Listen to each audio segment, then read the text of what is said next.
As I was attempting to answer your question very calmly, unlike you, Excuse me, what I was Madam saying, Attorney General. Answer yes or no. Tell me what the numbers are. I don't want to hear all of your filibuster about this. Go ahead, please. Tell us the numbers. So we are reorganizing. ATF agents want to be out on the street.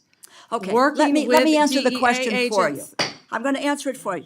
Page, Mr. Chairman, you give me a certain amount of time, and I have a high respect for you, but I don't have to listen, nor do my colleagues have to listen to a filibuster when it's a simple question. But I have an answer to your question. It's page 146 of the department's fiscal year 2026 budget. Cocky Attorney General Pam Bondi thought she could stroll into Congress, flash a smile, and corporate shuffle her way past massive budget cuts. But progressive powerhouse Rosa DeLauroro was having absolutely none of it.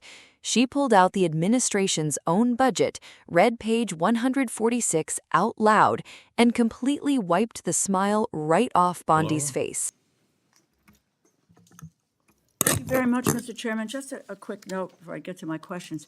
Fentanyl seizures are down 30% compared to last year, and that data is coming from the Customs and Border Patrol, CBP. I don't make it up, but fentanyl seizures are down.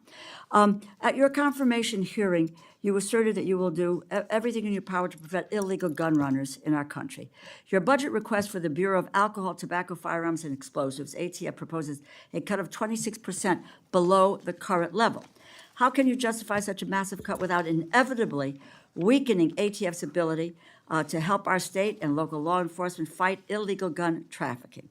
How many ATF law enforcement officers and industry operations investigators do you anticipate will be lost to attrition as a result of this funding reduction you are proposing? So I am a career prosecutor, and I believe in keeping America safe, making America safe. First, what we're doing is ATF is going to be brought over with DEA. Everyone knows, everyone sitting up here, guns and drugs go together.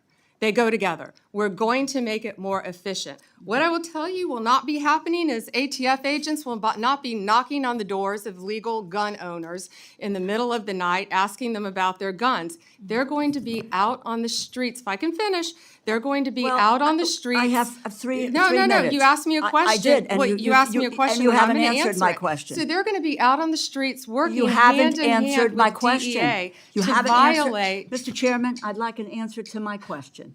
And the question is not being answered. How many ATF law enforcement officers and industry operations investigators do you anticipate will be lost to attrition as a result of the funding reduction you are proposing? You are proposing a 26% cut to ATF for fiscal year 2026, as well as a 4.4% cut to DEA. So you're going to merge the two agencies together, and then you're going to shortchange their resources, so neither one of them will be able to do the job that they have been designed to do. You've got a 34% cut to the high-intensity drug trafficking areas program, no dedicated money at all for the Organized Crime Drug Enforcement Task Force. So my view, it's fair to say that the Trump administration proposal shortchanges federal efforts to stop illegal gun trafficking and federal efforts to stop the flow of dangerous illegal drugs like fentanyl. As I was attempting to answer your question very calmly, unlike you, Excuse me, Madam Attorney General. Answer yes or no. Tell me what the numbers are. I don't want to hear all of your filibuster about this. Go ahead, please. Tell us the numbers. So we are reorganizing. ATF agents want to be out on the street. Okay, Working let me with answer the DEA question for you. agents. I'm going to answer it for you.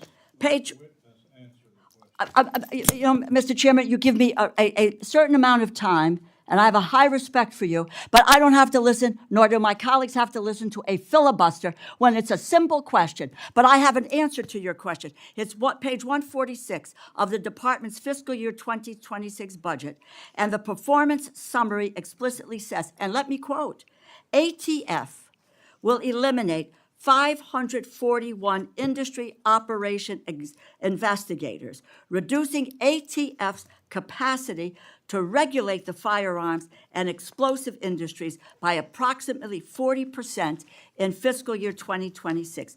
ATF will perform fewer regulatory inspections. And the department summary goes on to say, and let me quote, ATF anticipates a reduction of approximately 284 support personnel and 186 agents based on historical attrition patterns, and these personnel cuts will impact ATF across various functions, unquote.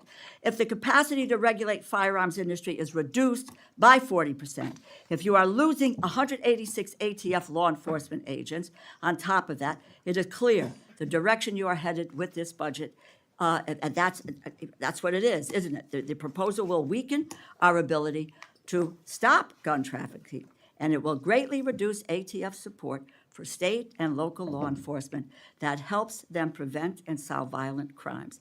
It's a bad proposal. Do you want to hear my answer in 3 seconds? You mentioned regulatory functions. We will not be having ATF agents go to the doors of gun owners in the middle of the night asking them about their guns, period. They will be out on the streets with DEA, guns and drugs. How many go are together. gone? It will be attrition. We are not firing agents. They Who are- will be working how with many have DEA. taken attrition? Can I tell you that they all want to be on the streets? They want to be doing their jobs. They want to be But you're getting them seizing off guns. the streets. They want You're getting to be, them we're off the putting streets. them on the And- streets. and They want to be working with you DEA. Let's start with the actual numbers, because they tell a completely different story than what's being sold to the public. The proposed budget isn't just making minor tweaks, it is taking a literal sledgehammer to federal law enforcement. We are looking at an astonishing 26% funding cut to the ATF, a quarter of their budget just gone. On top of that, they're slapping a 4.4% cut on the DEA, gutting the high-intensity drug trafficking areas program by 34%, and completely wiping out dedicated funding for the Organized Crime Drug Enforcement Task Force. When you hear people say that a budget is a reflection of your true priorities, this is exactly what they mean. You cannot look at communities struggling with gun violence and the fentanyl epidemic, slice the funding for the people stopping it, and look us in the eye with a straight face. So how does Bondi justify this? Well, she uses a classic corporate buzzword, reorganization. Her defense is that they are merging the ATF with the DEA. Her logic is basically, wait, seriously? Guns and drugs go together, so combining them makes things more efficient. Because, of course. But let's be real here. Merging two massive agencies while simultaneously draining them of hundreds of millions of dollars isn't streamlining, it's just creating a massive bottleneck. It's a classic strategy.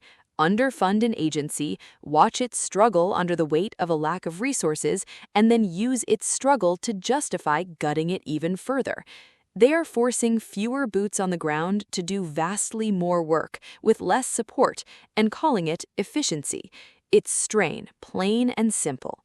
The most devastating part of the entire hearing came when DeLauro essentially said, enough with the talking points, let's look at your own paperwork. She literally pulled up page 146 of the department's own budget summary, and the numbers don't lie.